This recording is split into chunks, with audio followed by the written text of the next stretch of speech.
গাঙ্গুলি তমলুক থেকে চোখের জলের প্রতিবাদ অভিজিৎ তমলুক থেকে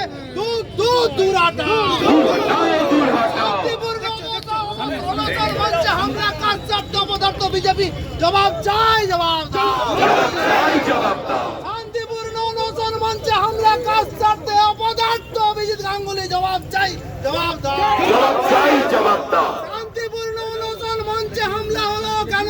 জবাব চাই, জবাব দাও। আমরা আপনাদের কাছে প্রথমেই ক্ষমা চেয়ে নিচ্ছি।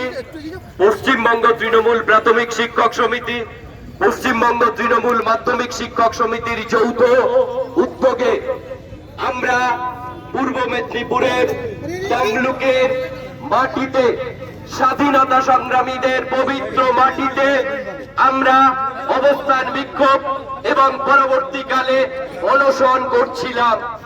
সেই অনশন মঞ্চের উপর বিরোধী দলনেতা শুভেন্দু অধিকারী এবং তমলুক লোকসভার প্রার্থী প্রাক্তন বিচারপতি অভিজিৎ গঙ্গোপাধ্যায় তাদের নির্দেশে বিজেপির গুন্ডারা শিক্ষকদের উপর অত্যাচার করলেন, ইট ছুড়লেন, জুতো ছুড়লেন, পাথর ছুড়লেন। এ লজ্জা কার?